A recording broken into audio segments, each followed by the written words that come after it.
जाति का, तो ये दस मुजरिमों को मारा चाहिए हमारे सामने।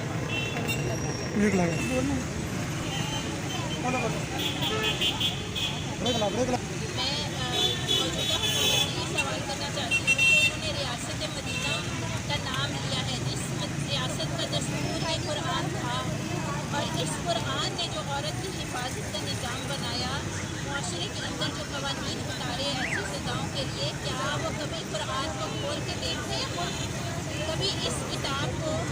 सवाब हासिल करने से हट के इस मुल्क का निज़ाम बनाने के लिए कभी इस अल्लाह की किताब को खोल के देखते हैं? तो कुछ ख्याल करें, कुछ अल्लाह से डरे।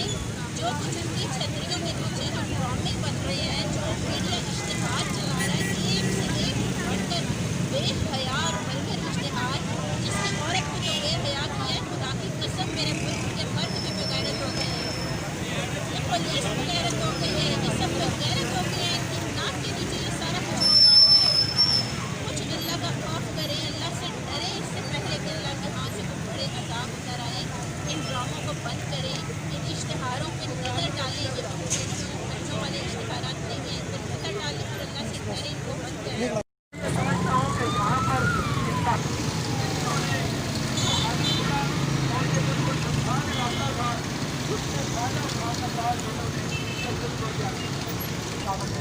आज जो प्रेस कॉन्फ्रेंस करते हुए हैं, आज जो है वो बातें करते हुए हैं, लेकिन हकीकत ये है तो जो है वो इसी तरह उबाश लोगों के रहमो करम पर छोड़ इसमें पंजाब हुकूमत और पुलिस आज बराबर की और जहाँ पर मैं ये बात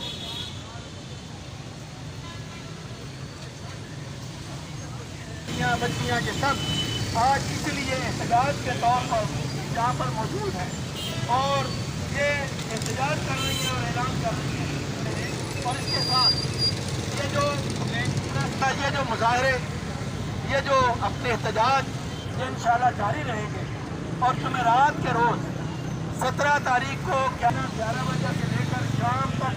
वहाँ पर रहेगा अपने मुतालबात बनवाने के लिए और हुकूमत को बताने के लिए कि अवाम सोए नहीं है जब तक आपने इन मुजरमों को फैसले किरदार